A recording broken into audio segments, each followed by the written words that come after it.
vamos falar sobre métodos contraceptivos definitivos. É isso mesmo, não quero mais me preocupar com gestação, não quero mais passar por essa grande experiência.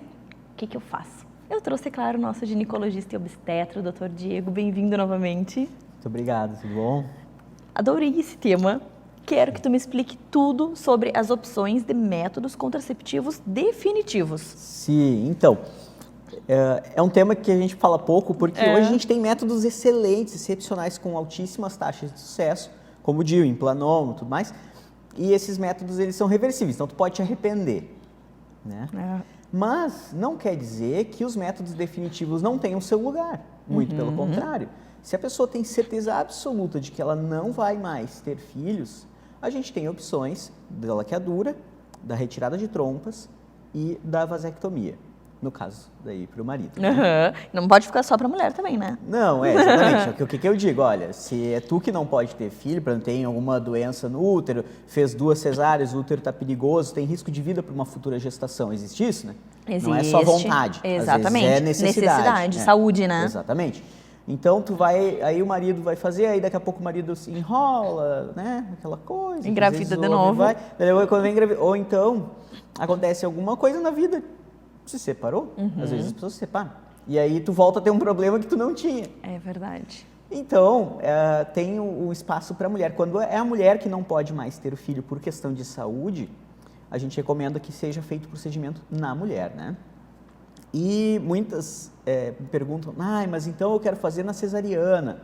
Só que no Brasil a gente tem uma lei de 96 e é uma lei meio fora do comum, assim, mas a lei tem que respeitar, né? A lei diz que a mulher tem que ter no mínimo 2 filhos ou 26 anos. Então, se ela tiver 2 filhos e 24 anos, pode. Se ela tiver 30 anos e um filho ou nenhum filho, ela também pode.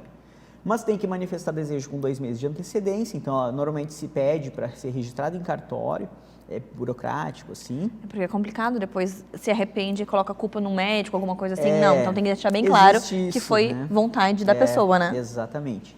E é dito que esse período de 2 meses é para a pessoa refletir e se arrepender e tudo mais, né?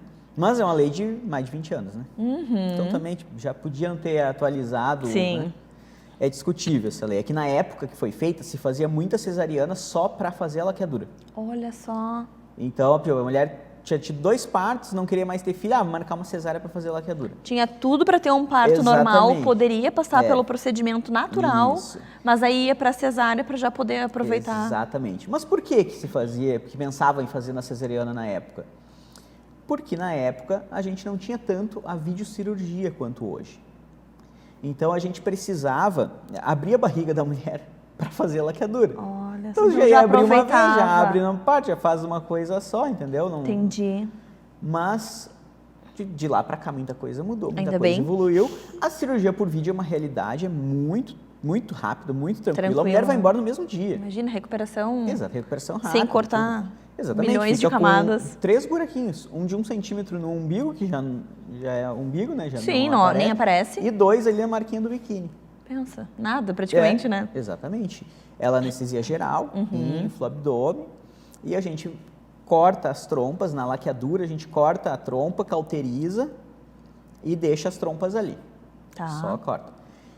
Existe uma possibilidade muito pequena de reverter, que no caso a gente teria que fazer uma microcirurgia, cortar essas trompas, tentar dar ponto nelas para recuperar elas. É pouco provável. Então não dá para chegar e considerar, não, eu vou fazer porque depois eu reverto. Não pensa assim que não dá certo.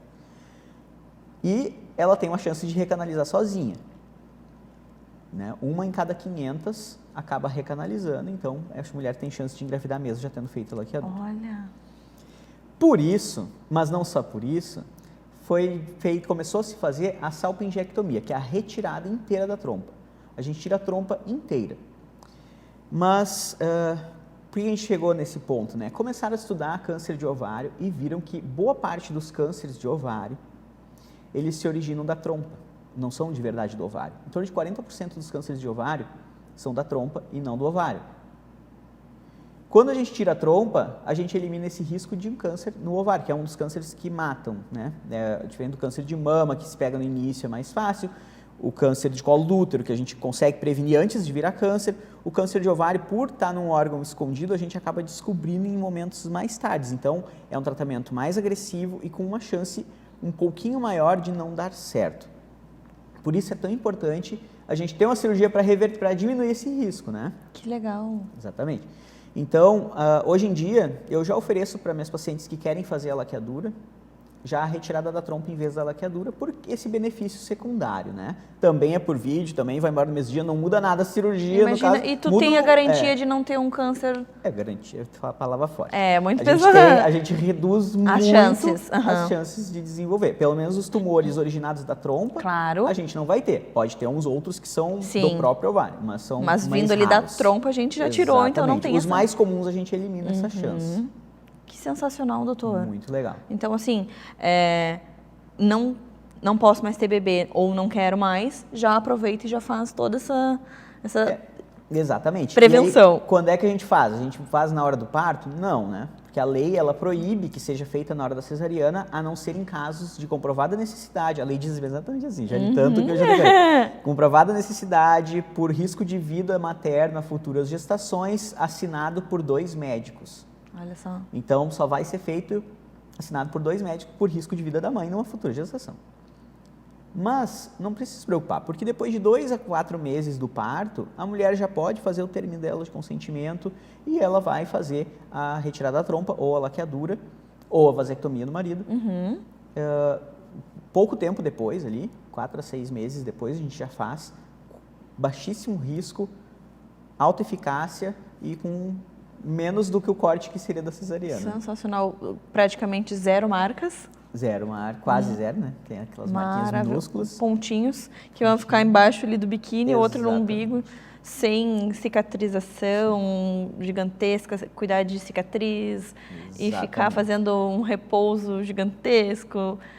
Olha, agradecemos a tecnologia, né, doutora? É verdade. Obrigada mesmo. A gente pode também, não pode esquecer que existe a possibilidade do marido fazer vasectomia, né? Eu não Lógico. sou contra isso acontecer, Sem mas dúvida. como eu sou gineco, eu vou falar da parte que eu sei fazer. Não sei fazer vasectomia, a gente chama o urologista para falar sobre isso. Com certeza. Então a gente já falou do que pode ser feito com as mulheres, depois eu vou conversar com o urologista para falar sobre a vasectomia também. Exatamente. Adorei, querido. Obrigada por dividir um pouco do teu dia a dia aqui conosco, falar sobre lei, sobre as novidades, sobre o avanço da medicina. Adorei.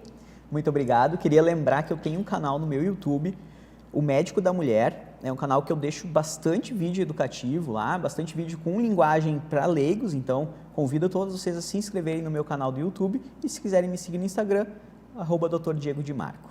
Adorei. Sigam o nosso ginecologista obstetra. Tenho certeza que vocês vão encontrar muita informação de qualidade. Até a próxima. Até mais. Você sabe qual é a importância do radiologista pediátrico dentro de uma UTI neonatal? Eu trouxe a nossa radiologista para falar sobre esse assunto. Bem-vinda novamente. Obrigada, Mari. Lu, fala um pouquinho para nós sobre essa rotina dentro da UTI neonatal. Qual a importância de um radiologista pediátrico que conhece todos os pedacinhos do bebezinho para fazer os exames que são necessários, e conta para nós quais são esses exames, o que precisa, o que você faz dentro de uma UTI neonatal. Então, a UTI neonatal é o local que costuma receber os bebês, principalmente os prematuros, né? Que eventualmente precisam ou de um respirador, de uma assistência respiratória, às vezes ficar na incubadora, né? Por mais tempo, até para eles ficarem mais fortinhos, né? Ganhar um pezinho e tal. Então, quem atende essas crianças é o intensivista, né? O intensivista neonatal, que é um pediatra. Então, é muito comum solicitarem exames, principalmente radiografia de tórax, para ver como que está o pulmão do bebê. E outros exames que são bem comuns são ultrassons. E são os exames que eu mais faço, na verdade. O ultrassom de crânio transfontanela é um ultrassom que é feito através da moleirinha do bebê. Então, é um exame bem legal, assim, que dá para fazer enquanto o bebê tem a moleirinha aberta. Entendi. Então, é um exame que geralmente a gente consegue fazer até 1 ano e ele consegue fazer uma boa avaliação do cérebro mesmo da criança, né? E os bebês prematuros, eles têm um risco maior de sangramento no cérebro, pela prematuridade, pela imaturidade ainda das estruturas, né? E então, com ultrassom eu consigo ver se tem esse sangramento, consigo ver qual o grau de sangramento, e isso vai dar para o intensivista, para o médico que está cuidando do bebê, uma segurança maior, e ele vai poder saber avaliar cada necessidade de cada bebê. Que interessante.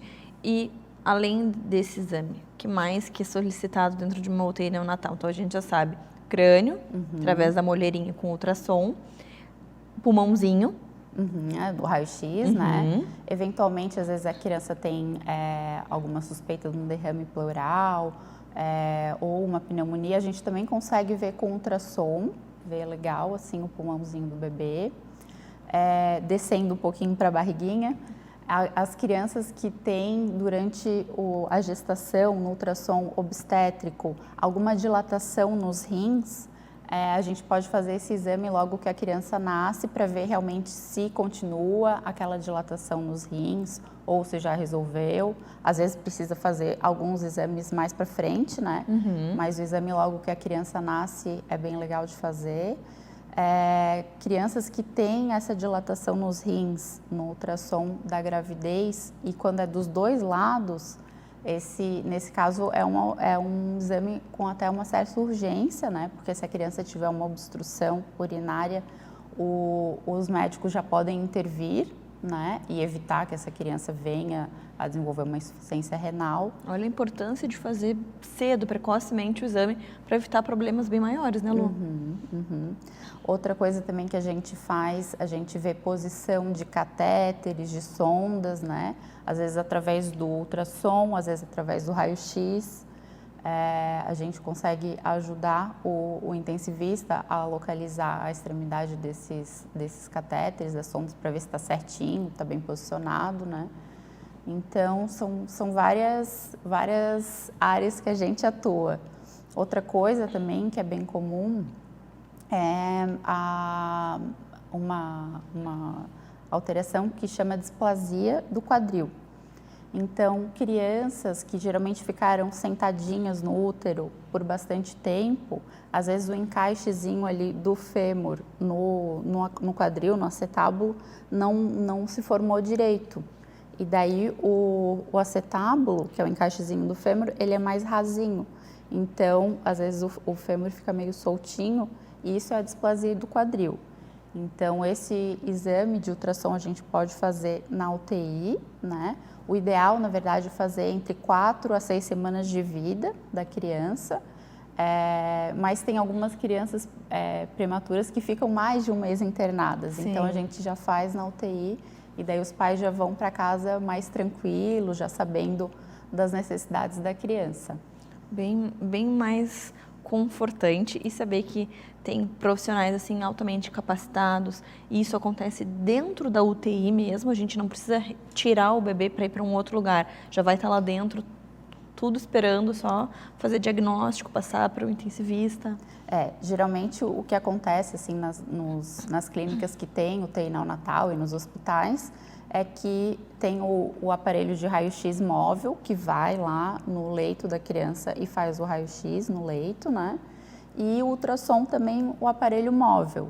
Então, por exemplo, na minha rotina, eu vou uma vez por semana na clínica, na UTI neonatal, e avalio as crianças que estão lá, né? Então, os intensivistas já se preparam, já fazem os pedidos das crianças que vão precisar de exame. Eu vou lá e faço os exames no leito. A criança não precisa nem sair da incubadora, né? E às vezes eu chego lá e a mãe está amamentando. E eu consigo fazer, principalmente esse da cabecinha, o transfontanela, eu consigo fazer com o bebezinho no colo da mãe. Como é bom ver essa caminhada, essa progressão, dos exames, dos pediatras, como está tudo muito mais humano, muito mais pró-amamentação. É tão lindo de ver, né? É bem legal. Lu, obrigada por contar um pouquinho para nós do teu dia a dia dentro de uma UTI neonatal, por falar um pouquinho sobre o teu trabalho, a grande importância exames serem feitos para ajudar em diagnósticos, enfim, em todo o processo que esses bebês, né, vão precisar. Adorei conhecer um pouquinho mais do teu dia a dia. Até a próxima. Obrigada, até. O que faz um psiquiatra? Muito se fala sobre terapia, sobre medicamentos, sobre ajuda. Então, eu resolvi trazer aqui no programa uma psiquiatra maravilhosa para falar um pouquinho sobre essa área da medicina tão importante. E eu trouxe, claro, a doutora Carol. Bem-vinda ao nosso programa. Muito obrigada, Mari. Que um prazer bom estar ter você aqui conosco para nos ajudar a entender essa área que é fundamental. Sim. Se a gente não está com a nossa saúde mental em dia, o que mais a gente faz? Dá tudo errado, né, Carol? Sim. Então, eu queria que tu falasse um pouquinho sobre o teu trabalho, o que é a psiquiatria, quando que ela é necessária, na minha opinião, sempre, e falar um pouquinho para nós sobre isso. Certo. Então, a psiquiatria, como falaste, é uma especialidade da medicina, né? Primeiro, há essa confusão, essa dúvida, o psiquiatra, psicólogo é a mesma coisa, né? Então, a psicologia é outra área de graduação. A psiquiatria é uma especialidade da medicina, é um profissional médico que vai cuidar da mente das pessoas, né? Então, por isso eu digo, é um profissional que vai cuidar de todas as pessoas, não só do louco, né? Que as pessoas, psiquiatra é médico de louco, eu não vou no psiquiatra. Eu queria muito chegar nesse ponto, porque existe um tabu, um pré-conceito sobre psiquiatra. Nossa, ele vai no psiquiatra. Meu Deus, falaram que eu tinha que ir no psiquiatra, você tá me chamando de louco? E isso não tem cabimento. Em 2022, pensarmos dessa forma. O psiquiatra, ele não ajuda pessoas loucas, ele ajuda pessoas que estão com ansiedade, que têm uma depressão, e você pode me falar melhor sobre isso. O psiquiatra, ele cuida, ele trata alguns transtornos mentais que são graves, né? Uma depressão grave, com sintomas psicóticos, que são os sintomas que a gente fala assim que saem nessa quebra da realidade, que é justamente o que as pessoas temem, né? Porque é perder a nossa conexão com a realidade, o nosso juízo, né? Que é uma função do nosso estado mental, né? Que a gente avalia justamente para considerar esse estado de saúde, né? Mas também cuida e trata pessoas com ansiedade, com insônia, depressão leve, déficit de atenção, né, fobias. Então, todos esses quadros e também a prevenção da saúde mental, que é justamente a nossa capacidade, é como a gente se expressa como pessoa, né? Quem a gente é, as nossas características, a nossa personalidade, é como a gente interage, né? A gente tem o corpo físico e a nossa mente é de fato o como a gente é, né? Então, essa é a nossa saúde mental e a importância da gente cuidar. E quando algo, né, está destoando, né, quando algum comportamento às vezes nos traz um prejuízo, um sofrimento, né, esse entendimento do que é um sintoma, o que vai sinalizar uma doença, esse limiar, né, o psiquiatra vai poder esclarecer. E, inclusive, por ser médico, né, a importância dessa formação é diferenciar sintomas, se eles são decorrentes de um transtorno mental ou de uma questão clínica, né, como, por exemplo, alteração do apetite, né, alteração do peso, alteração do sono, a falta de energia, de ânimo, ela pode sim ser decorrente de quadros clínicos, né, como uma alteração da tireoide, que é uma glândula, né, que também outros colegas já devem ter falado, né, que a gente tem no nosso organismo, alterações do sono decorrente de outras situações clínicas, né? Então, essa diferenciação, o profissional psiquiatra, por ser médico, vai poder definir, né, esclarecer, não, de fato, trata-se de um transtorno mental e a gente vai precisar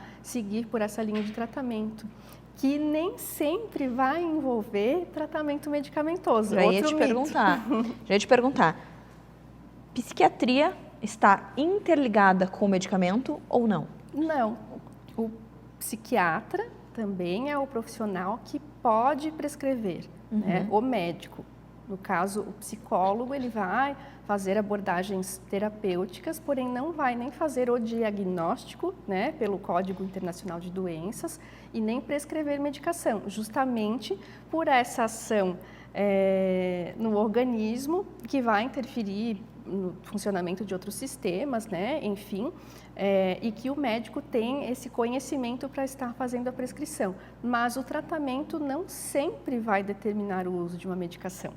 Um tratamento iniciado em quadro leve vai determinar outras alternativas, outras possibilidades. Porque as pessoas ficam com medo, tarja preta, depois eu nunca mais vou sair, eu não vou voltar mais a ser quem eu sou porque eu tomei um medicamento muito forte. Isso é tudo mito. Mito. Também outra questão, os tarja preta são uma classe de medicamentos específica, mas também não são as únicas utilizadas em tratamento, aliás, são para situações bem específicas e uma minoria, né? Então, grande parte das medicações para ansiedade, para tratamento da depressão, não causam dependência, né? A questão é justamente que são tratamentos prolongados, diferente de um tratamento com antibiótico, por exemplo, que dura uma semana. O tempo de ação dos medicamentos, muitas vezes, demora cerca de 3 semanas para entrar na sua melhor resposta, né? Um tempo de adaptação do organismo, então isso já diferencia o tempo de tratamento, mas não vai determinar qualquer dependência do organismo, mas sim a necessidade de tratamento da pessoa. Entendi. Né? Que é diferente. E daí a pessoa está tomando aquele medicamento, notou a diferença no corpo, e aí depois ela para com esse medicamento.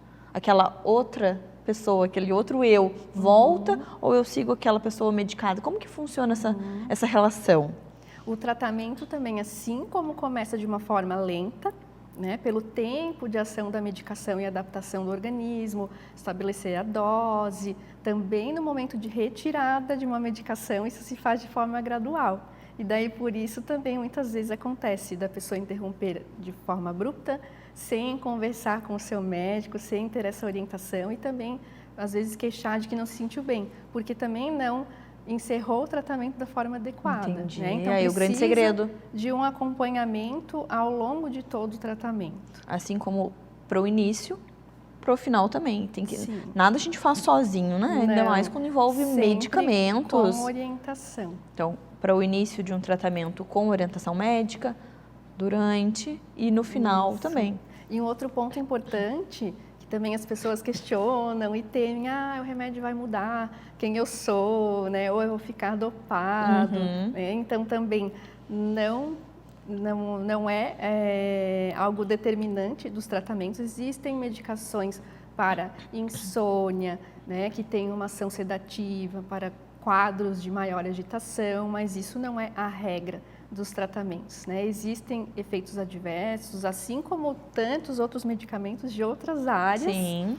Né? E que o médico vai estar capacitado, habilitado tecnicamente para manejar esses efeitos, mas não significa que vá deixar a pessoa sedada, aliás, não é o objetivo. E o objetivo dos medicamentos é tratar sintomas específicos, né, que vão ter uma resposta com aquele fármaco, né, mas ele não vai modificar a personalidade, não vai modificar a pessoa do que ela é, mas sim tirar, né, reduzir aqueles sintomas que estão prejudicando a pessoa de ser como ela é. Adorei, né, Carol. dela se expressar.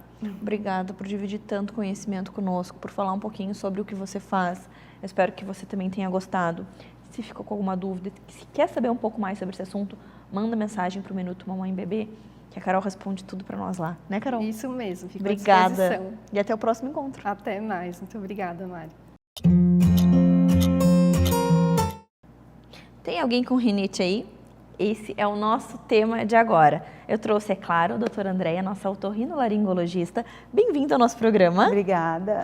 Então, 30% da população tem rinite, é isso? Aproximadamente isso. É um número... Varia um pouco de lugar para lugar, mas a média é essa. É um número extremamente grande de pessoas que têm rinite. Felizmente, a maioria tem quadros leves, mas tem uma população, uma grande parte da população que sofre muito com os sintomas da rinite. Então, assim, o que é a rinite?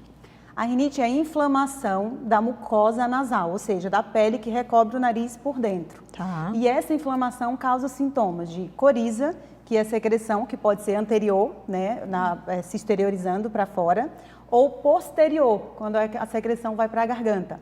E você tem espirros, obstrução nasal, coceira, muita coceira. Em alguns casos também tem a alteração do olfato, né, a anosmia, mas os principais são esses, né, a obstrução, a coceira, o espirro e a coriza. E daí, assim, a rinite, ela tem cura? Não tem cura. Primeiro é importante dizer que a rinite tem várias causas. O principal tipo de rinite é a rinite alérgica, tá? Então, é uma alteração do nosso organismo, do nosso sistema imunológico, que faz com que ele ataque algumas substâncias que são normalmente nocivas, como, por exemplo, poeira. E aí vem todos aqueles sintomas. Então, não tem cura, mas tem controle. E como que nós controlamos a dona rinite? Isso é bem importante porque assim, as pessoas falam muito da questão de fazer um tratamento e ficam chateadas porque voltaram os sintomas. Poxa, eu fiquei tanto tempo lá naquele tratamento e tô com rinite de novo. Exatamente, né? Então a gente tem que ter em mente que a rinite é uma doença crônica. Para sempre. Exatamente. Assim como quem tem diabetes, quem tem pressão alta, vai ter o cuidado ao longo de toda a vida para que não tenha o retorno dos sintomas e que a doença não se manifeste tanto. E crises também, né? Exatamente. A rinite é a mesma coisa. Então você tem que ter um cuidado ao longo da vida. Alguns momentos você vai fazer alguns tratamentos um pouco mais intensos e outros momentos você vai fazer uma manutenção, como por exemplo, lavando o nariz com soro fisiológico. Isso que eu queria te perguntar. Como que uma pessoa diagnosticada com rinite, ela pode sobreviver, ela pode ter uma vida assim tranquila, sem muitas crises, se a gente consegue evitar que a gente passe por uma crise? Sim. Falando especificamente da rinite alérgica, tá? Que é a maioria dos casos, então vamos falar especificamente dela. Primeiro, se a gente vai descobrir a que é a alergia, né? Então você vai descobrir, é ao pelo de cachorro, é o gato, mofo. É poeira, é mofo, exatamente. E a primeira coisa a fazer é tentar se afastar disso, né? Então o principal tratamento da rinite é esse, é você se afastar do que causa a alergia. A gente sabe que é difícil, né? Principalmente em relação à poeira. Então, nesses casos, quando você não consegue evitar completamente, né? Senão a gente teria que viver dentro de uma bolha, né? Fica bem difícil. Fica bem difícil. Então, a gente tenta outros métodos, né? Então, por exemplo, em relação à poeira, em casa, deixar o mínimo de objetos que possam acumular poeira, como, por exemplo, carpetes, cortinas, né? Trocar roupa de cama semanalmente. Então, esses são cuidados que deve ter sempre para evitar que tenham crises mais fortes, né? A lavagem nasal diariamente, mesmo sem estar com sintomas, é importante falar isso, porque aí você vai estar retirando todas aquelas impurezas que estão entrando diariamente no nariz. Eu sempre falo que a lavagem nasal deve ser incluída como a higiene corporal que a gente faz. A gente escova os dentes todos os dias, a gente toma banho todos os dias. Então, quem tem rinite também tem que incluir isso na rotina, lavar o nariz todos os dias. Legal. Então, com isso, você consegue sim o controle. E em um momento ou outro em que você entra em contato com aquele alérgeno, né, com aquilo que causa alergia, aí sim fazer um tratamento mais intensivo, com antialérgicos, com outros tipos de sprays nasais, né, e assim vai controlando ao longo da vida. Entendi. E daí, assim, tive uma crise. A pessoa já sabe o que ela fez, por exemplo, ela pode repetir o que ela fez na crise anterior, precisa de um novo diagnóstico, como é que funciona? Em geral pode, só que essa orientação é melhor que seja dada depois da consulta, depois de avaliar, porque cada caso tem um caso. Então, alguns pacientes eu libero isso, olha, teve uma outra crise, vamos repetir aquela receita ou repetir aquele tratamento que você já fez. E pensando em tratamentos para rinite, quais são eles? A gente tem algumas opções de tratamento, né, Mari? Que pode ser comprimidos, né, medicação oral, sprays nasais e tem um tratamento que é bem interessante, que é a vacina. Vacina, exatamente. Não é como as vacinas tradicionais que a gente conhece, que faz 1 ou 2 doses, né, para ficar protegido. É um tratamento mais longo, é também chamado de imunoterapia. Ele é diferente de todos os outros tratamentos. Enquanto os medicamentos, os sprays nasais, eles tratam o sintoma, a vacina ela vai tratar a doença. Então, o que se espera? É que você faça aquele tempo determinado de tratamento, que em geral é 2 a 3 anos, E quando você terminar, os sintomas não reapareçam e você não precise ficar usando outro tipo de medicação. Então, ele vai reeducar o seu sistema imunológico para que ele não entre em ação, digamos assim, quando entrar em contato com a poeira, ou com o pelo do cachorro, com o pelo do gato, por exemplo. Nossa. Então, é um tratamento excelente, apesar de ser um pouco mais longo, requer um pouco mais de disciplina, mas, como eu falei, ele trata a doença e não somente os sintomas. Adorei. E como que é feita essa vacina? Como que é esse tratamento? Quanto tempo? Porque quando a gente pensa numa vacina, 2 anos, não vão ser 2 anos de picadinhas, né? É bem interessante, porque as pessoas conhecem muito vacina, a gente pensa já em injeção, né? E realmente tem a opção de serem injeções subcutâneas, que inicialmente é semanal, depois passa a ser mensal e depois vai espaçando um pouco mais o tempo. Hoje a gente já tem algo mais moderno, né, que é gota sublingual. Então, não vai precisar ter aquela picadinha. E indolor. Exatamente. O paciente leva para casa e fica usando as gotinhas diariamente. Como eu falei, em geral, dura de 2 a 3 anos. Por quê? Porque o corpo vai se readaptar a tudo aquilo para que ele não reaja quando tiver contato com o alérgeno, né? Que é o agente causador da alergia. Então, é bem interessante porque aí a gente tem essas duas opções, de ser subcutâneo e de ser oral. Adorei. Fiquei apaixonada, já quero para toda a família. Tenho certeza que se tem alguém com rinite aí, essa entrevista, essa informação valeu a pena. Então, se você ficou com alguma dúvida, se quer saber mais um pouquinho sobre essa vacina, manda mensagem para nós, para o Minuto Mamãe Bebê, que a doutora Andréia responde, tira todas as dúvidas e já te encaminha esse novo tratamento. Doutora, adorei, muito obrigada por dividir conosco tanto conhecimento, tanto conteúdo e essa inovação, esse avanço da medicina, né? Obrigada, eu que agradeço. Sempre que precisar, a gente está aqui. Até o próximo encontro. Até o próximo. O que vem pela frente depois de um diagnóstico de perda auditiva? Óbvio que quem vai nos ajudar a entender esse assunto, trazer todas as informações, é a nossa fonoaudióloga Ana. Bem-vinda ao nosso programa. Obrigada, Mari. Obrigada. Que tema importante, porque a gente sabe que é uma realidade. Sim. E que muitas vezes ali na maternidade o teste da orelhinha não dá certo, já vem algo alterado. E aí, o que vem pela frente? Isso.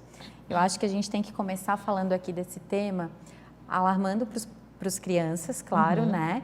Mas também para as mães e para os pais desse programa que também nos assistem, porque esse problema acomete todas as idades, não só a primeira infância, mas toda a idade, tá? Então, o que vai acontecer, Mari, de um modo geral?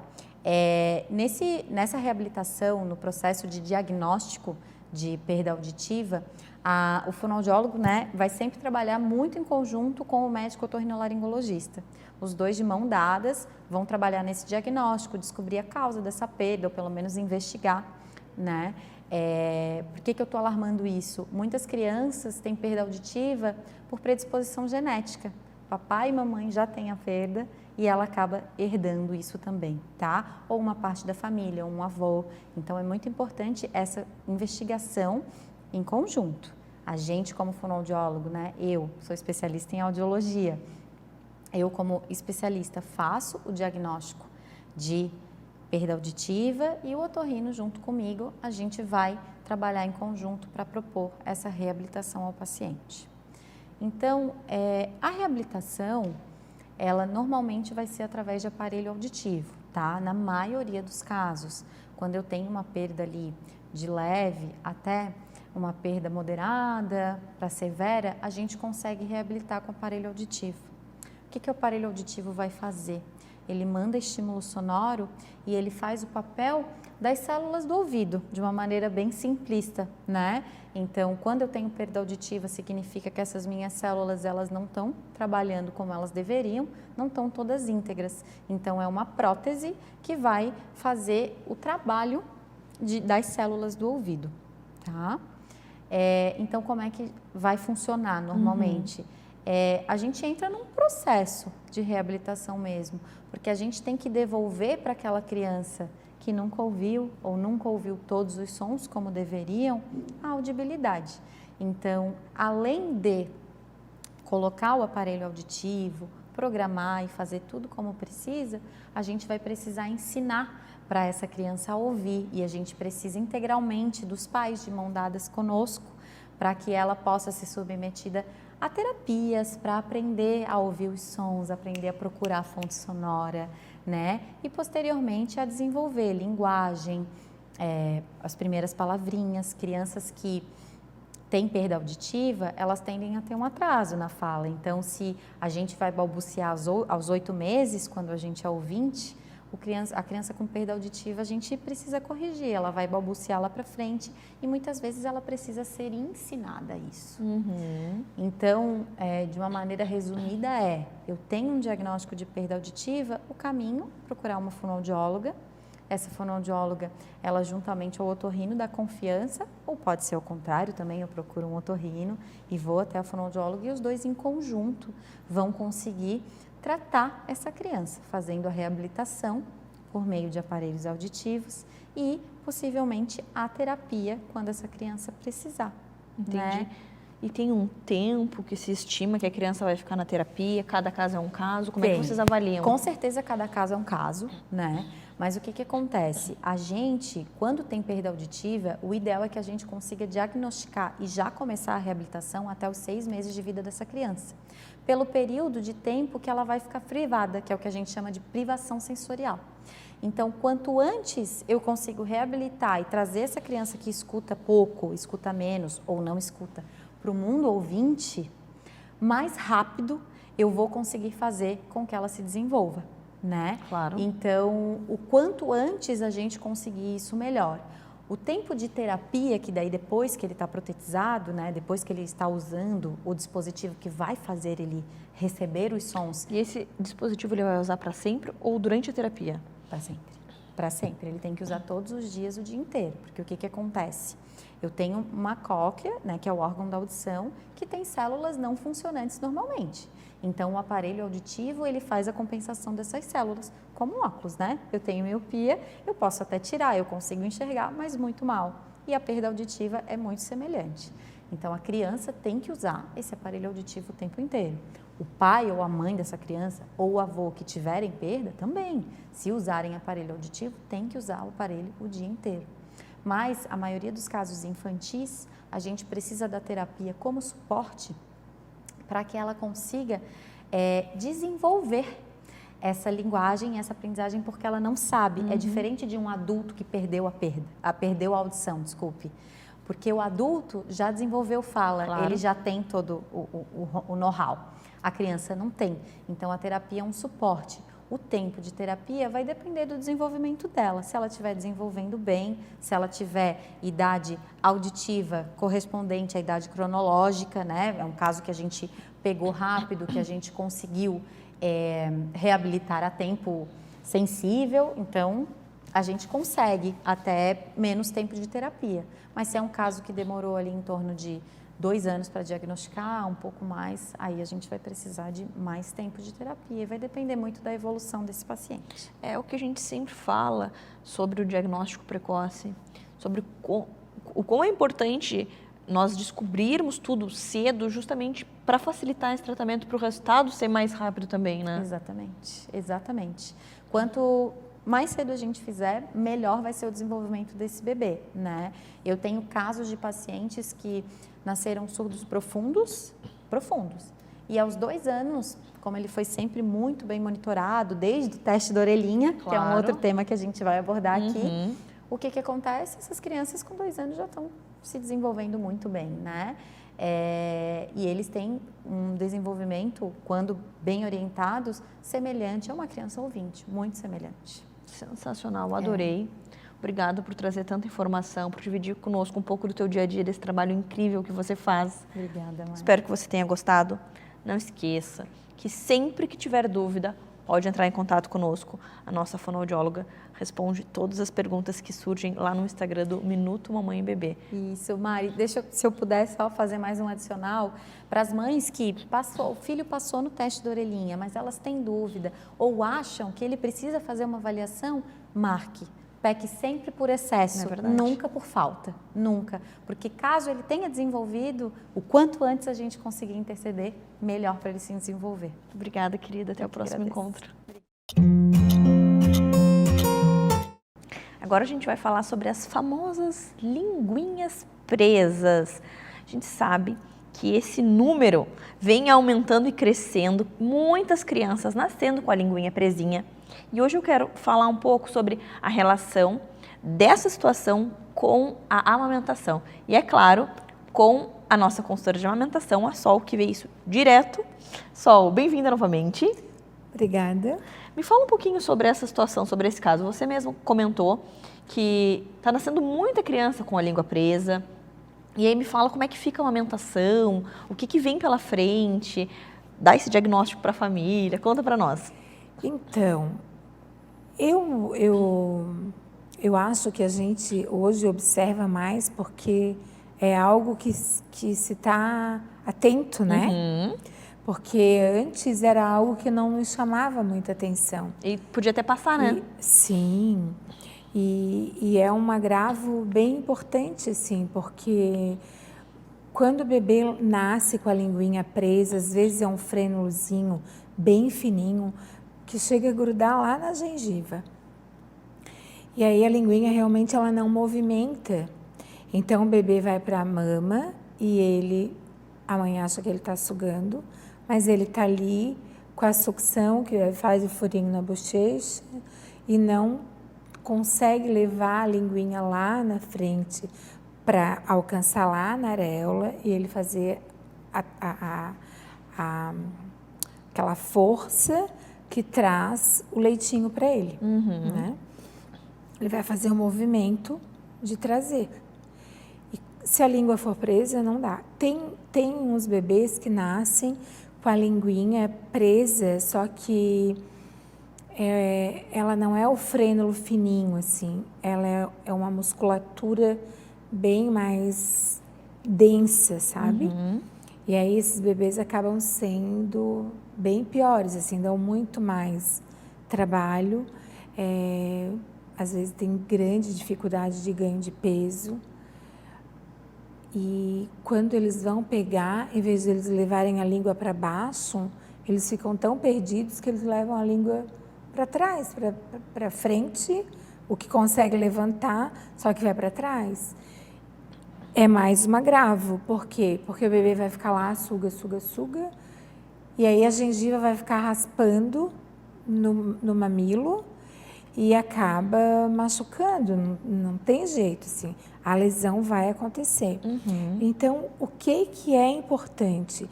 É esse bebê ser avaliado, né? Na maternidade, geralmente tem a fono, todas as maternidades hoje têm, né? Uhum. Tem a fono, daí ela vai fazer o teste. Muitas das vezes ela acha que é duvidoso, aí às vezes vai para casa e acaba tendo que os pais procurar depois um consultório de odontopediatra para fazer um cortezinho que tem, né? Que a gente chama de frenotomia. Uhum.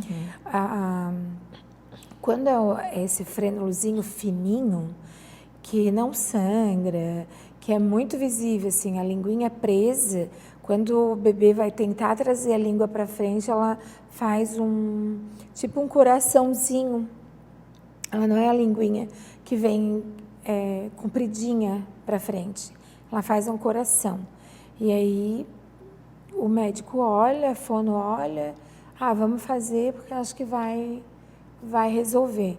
Essa semana, inclusive, uma paciente que é minha, nossa, estava com uma tremenda dificuldade e aí o pediatra passou e ele disse, vamos dar um piquezinho aí para melhorar. Foi incrível, tá? Destravou, eu já logo dei, na hora para acalmar a bebê, dei o dedinho para ela sugar, levei ela até a mãe, cheguei lá, botei na mama, foi incrível. Que sensação linda, Era né? outro bebê. Hoje eu fui... Cena linda. Hoje eu fui visitá-lo em casa E fiquei bem feliz, assim, porque esse bebê teve alta da maternidade anteontem, hoje eles foram no pediatra e o bebê já ganhou peso, entendeu? Então, a diferença, não fez fissura. E o mamilo não é um mamilo protruso, não é uma mama que seja uma mama fácil de pegar, porque a anatomia da mama é uma anatomia diferente, difícil para o bebê, difícil para a mãe também se posicionar, mas a bebê tá lá, ó, intacta, muito linda, assim, um bocão de suga-engole bem certinho e você vê que aquela língua... Tá trabalhando. E eu atendi assim que ela nasceu, eu já fui na maternidade porque eu estava de folga. E naquele dia eu pensei, meu Deus do céu, né? Aí no dia seguinte, daí já viram e já mudou tudo. Sol, e sinais, se por um acaso passa na maternidade, o que a mãe pode... Então, aí os sinais que a mãe tem que observar. Se está tendo lesão mamária, se o bebê fica lá um tempão, mama, dorme, a mama não fica uma mama macia, porque na fase da pojadura a mama fica muito endurecida, né? Na fase inicial ali. Então, se o bebê mama, essa mama vai ficar macia. Agora, se o bebê sai do peito, dorme, a mama não ficou macia, o mamilo está fissurado, o bebê daqui a meia hora está chorando de novo e a mãe acha que é cólica. Não é cólica. Observe. A fono passou e alertou, é duvidoso, né? Vamos ver o que vai acontecer. Leve para ser avaliado por um outro profissional. Eu sempre digo, leve num odontopediatra ou até mesmo otorrino, que o otorrino também faz uma baita de uma avaliação nesse caso, mas leve, não fique achando porque vai doer, porque vai sangrar, porque tadinho. Não, tadinho é se a amamentação não der certo por causa disso. Com certeza. Né? E tem bebê que não ganha peso mesmo, tá? Imagina, não consegue mamar, não consegue fazer o movimento. Só perde. Sol, adorei esse assunto. Que importante a gente alertar as mães. Principalmente essa parte onde você falou de não precisar ficar com pena, porque vai sangrar. Sol deu o exemplo. Fez o piquezinho, o bebê já foi direto para a mama, mamar e tá tudo bem. E ali sim, a partir daí vai ser ok. Então, fica atento, pergunta, questiona. E se tiver alguma dúvida, manda mensagem para nós que a gente responde. Sol, até o próximo encontro. Até. Agora a gente vai falar sobre cirurgias mamárias e amamentação. Com uma pessoa que entende tudo sobre esse assunto, a nossa cirurgiã, a doutora Tainá. Bem-vinda ao nosso programa. Muito obrigada. Doutora, me conta então um pouquinho sobre essa situação. Quando a gente mexe ali na mama, quais são os tipos de cirurgia? Então a gente pensa, redução, silicone, e o que realmente vai atrapalhar na amamentação e o que não vai interferir na amamentação? Bom, então vamos lá. Acho que a gente precisa separar, pensar em alguns detalhes, né? A gente precisa ver se primeiro a mãe, depois da gestação, ainda tem volume de mama grande ou se ela não tem volume de mama, né? É claro que durante a gestação o corpo ele sofre muitas alterações, então acaba tendo um pouco de flacidez de pele, né? Com o aumento das mamas na amamentação, as mamas acabam caindo um pouco, então a gente precisa pensar isso, né? Primeiro relacionado à queda e se a mãe tem volume de mama ou não, tá? Muitas pacientes, quando aumenta muito o volume da mama, elas acabam querendo reduzir a mama, né? Então, a gente acaba fazendo a cirurgia de mamoplastia redutora, que é só a redução das mamas, né? Num segundo ponto, tem aquelas mães que perderam tanta quantidade de glândula mamária depois da amamentação e ficaram com praticamente nada de mama. E aí, a gente pensa na utilização da prótese, né? E aí, a utilização da prótese, a gente teria duas vertentes ainda, só a inclusão, então só colocar a prótese, ou se precisa levantar a mama e colocar a prótese para dar volume, que seria a cirurgia de mastopexia com prótese. Então, são 3 situações principais aí para a gente pensar em cirurgias de mama depois que as mães tiveram filhos, depois que amamentaram. Entendi. Então, cada caso, cada situação vai te levar para um caminho, vai mostrar para aquela mulher, né, os caminhos e juntas vocês vão selecionar a melhor opção. Exato, exato. E assim, em relação a essas cirurgias, a mama, depois da amamentação, ou mesmo com a nossa própria, né, o decorrer dos anos, a mama, a gente chama que a mama vai ficando lipossubstituída. O que é isso? Lipo vem de gordura, substituída, então a glândula mamária vai sendo substituída por gordura. Então a mama fica uma mama bem molinha. Então muitas vezes a gente acaba optando por usar a prótese mamária para poder dar um pouco mais de colo, dar um pouco mais de volume. Então isso tudo a gente avalia durante a consulta, né? E as preferências da mãe nessa consulta, o que ela tem expectativa da cirurgia, se ela quer mais colo, se ela quer volume, se ela só quer levantar a mama e se contenta com uma mama um pouquinho menor. Então, são muitos detalhes para decidir em conjunto, Claro, né? e cada pessoa tem as suas vontades, seus desejos. Então, é muito relativo, né? Com certeza, com certeza. E numa situação, o meu caso, eu tenho prótese e eu passei pelo processo de amamentação. E daí, como que faz? Eu quero substituir essa prótese? Quais são as opções para uma pessoa que já tinha silicone e amamentou? Então, assim, tem duas opções, né? Ou a troca de prótese, dependendo do tempo de prótese que já tem, porque na amamentação, aquilo que acontece, pacientes que já colocaram prótese antes, acaba que a prótese cede um pouquinho, né, junto com a pele. Então, assim, normalmente, se a mãe quer manter aquele volume, faz a troca de prótese e só retira aquela pele, né? Então, levanta as mamas e substitui a prótese.